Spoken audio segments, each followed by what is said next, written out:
Jobs was raised by adoptive parents in Cupertino, California, located in what is now known as Silicon Valley. Though he was interested in engineering, his passions of youth varied. He dropped out of Reed College, in Portland, Oregon, took a job at Atari Corporation as a video game designer in early 1974, and saved enough money for a pilgrimage to India to experience Buddhism. Back in Silicon Valley in the autumn of 1974, Jobs reconnected with Stephen Wozniak, a former high school friend who was working for the Hewlett-Packard Company. When Wozniak told Jobs of his progress in designing his own computer logic board, Jobs suggested that they go into business together, which they did after Hewlett-Packard formally turned down Wozniak's design in 1976.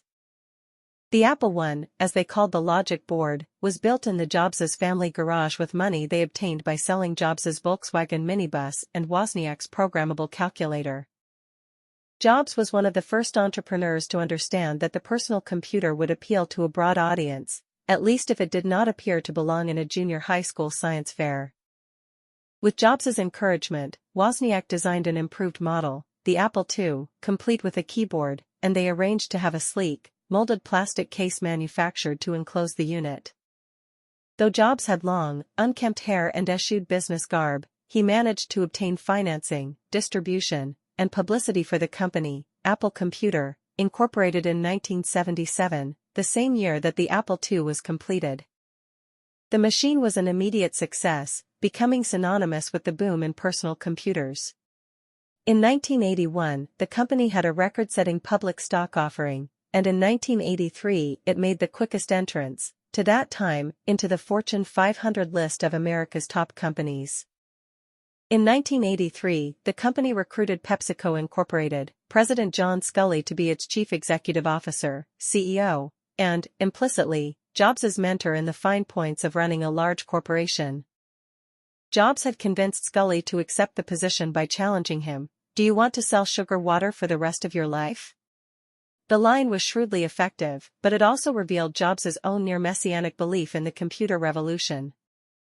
During that same period, Jobs was heading the most important project in the company's history. In 1979, he led a small group of Apple engineers to a technology demonstration at the Xerox Corporation's Palo Alto Research Center, PARC, to see how the graphical user interface could make computers easier to use and more efficient. Soon afterward, Jobs left the engineering team that was designing Lisa, a business computer, to head a smaller group building a lower-cost computer. Both computers were redesigned to exploit and refine the PARC ideas, but Jobs was explicit in favoring the Macintosh, or Mac, as the new computer became known. Jobs coddled his engineers and referred to them as artists, but his style was uncompromising. At one point he demanded a redesign of an internal circuit board simply because he considered it unattractive. He would later be renowned for his insistence that the Macintosh be not merely great but insanely great. In January 1984, Jobs himself introduced the Macintosh in a brilliantly choreographed demonstration that was the centerpiece of an extraordinary publicity campaign. It would later be pointed to as the archetype of event marketing.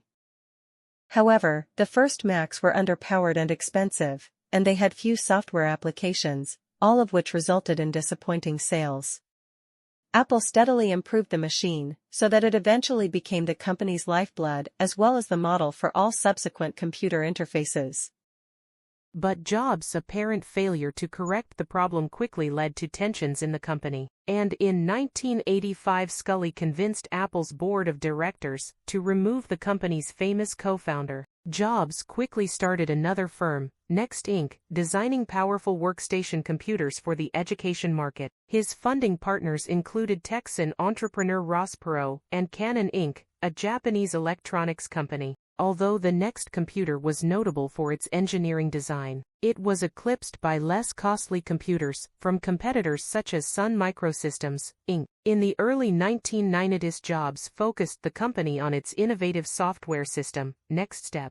Meanwhile, in 1986 Jobs acquired a controlling interest in Pixar, a computer graphics firm that had been founded as a division of Lucasfilm Limited. the production company of Hollywood movie director George Lucas. Over the following decade, Jobs built Pixar into a major animation studio that, among other achievements, produced the first full-length feature film to be completely computer-animated, Toy Story, in 1995. Pixar's public stock offering that year made Jobs, for the first time, a billionaire. He eventually sold the studio to the Disney Company in 2006. In late 1996, Apple, saddled by huge financial losses and on the verge of collapse, hired a new chief executive, semiconductor executive Gilbert Amelio. When Amelio learned that the company, following intense and prolonged research efforts, had failed to develop an acceptable replacement for the Macintosh's aging operating system, OS, he chose next step, buying Jobs' company for more than $400 million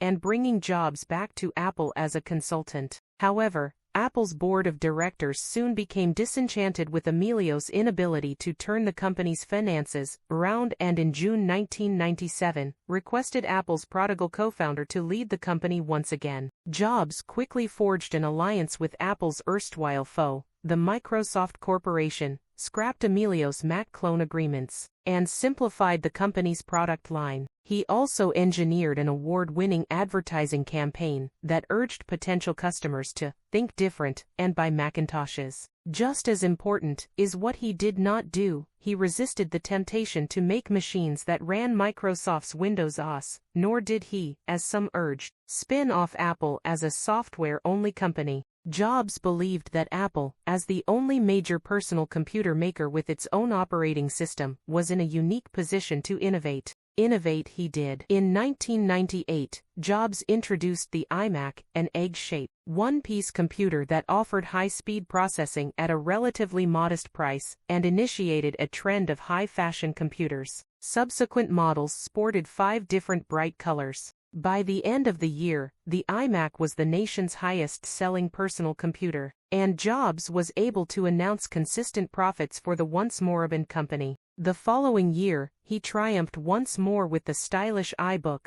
a laptop computer built with students in mind, and the G4, a desktop computer sufficiently powerful that, so Apple boasted, it could not be exported under certain circumstances because it qualified as a supercomputer. Though Apple did not regain the industry dominance it once had, Steve Jobs had saved his company, and in the process re-established himself as a master high-technology marketer and visionary. In 2001, Jobs started reinventing Apple for the 21st century. That was the year that Apple introduced iTunes, a computer program for playing music, and for converting music to the compact MP3 digital format, commonly used in computers and other digital devices. Later the same year, Apple began selling the iPod, a portable MP3 player, which quickly became the market leader. In 2003, Apple began selling downloadable copies of major record company songs in MP3 format over the Internet. By 2006, more than 1 billion songs and videos had been sold through Apple's online iTunes store. In recognition of the growing shift in the company's business, Jobs officially changed the name of the company to Apple Inc. on January 9, 2007.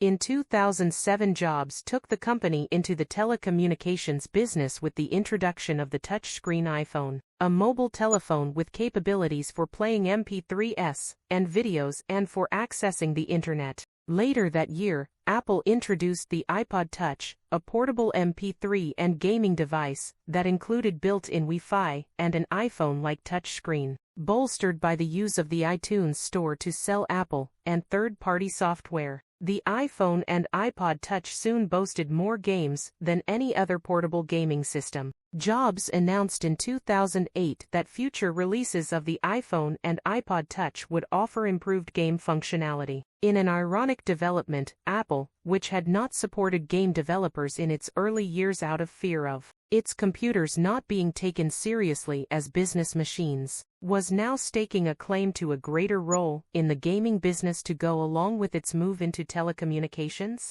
In 2003, Jobs was diagnosed with a rare form of pancreatic cancer. He put off surgery for about 9 months while he tried alternative medicine approaches. In 2004 he underwent a major reconstructive surgery known as the Whipple operation. During the procedure, part of the pancreas, a portion of the bile duct, the gallbladder, and the duodenum were removed, after which what was left of the pancreas, the bile duct, and the intestine were reconnected to direct the gastrointestinal secretions back into the stomach. Following a short recovery, Jobs returned to running Apple. Throughout 2008 Jobs lost significant weight, which produced considerable speculation that his cancer was back. The average survival rate for patients who underwent Whipple operations was only 20% at 5 years. Perhaps more than those of any other large corporation, Apple's stock market shares were tied to the health of its CEO, which led to demands by investors for full disclosure of his health, especially as the first reasons given for his weight loss seemed insufficient to explain his sickly appearance. On January 9, 2009, Jobs released a statement that he was suffering from a hormonal imbalance for which he was being treated, and that he would continue his corporate duties. Less than a week later, however, he announced that he was taking an immediate leave of absence through the end of June in order to recover his health. Having removed himself, at least temporarily, from the corporate structure, Jobs resumed his previous stance that his health was a private matter and refused to disclose any more details. In June 2009, the Wall Street Journal reported that Jobs had received a liver transplant the previous April. Not disclosed was whether the pancreatic cancer he had been treated for previously had spread to his liver. The operation was performed in Tennessee, where the average waiting period for a liver transplant was 48 days, as opposed to the national average of 306 days. Jobs came back to work on June 29, 2009, fulfilling his pledge to return before the end of June. In January 2011, however, Jobs took another medical leave of absence. In August he resigned as CEO but became chairman. He died 2 months later.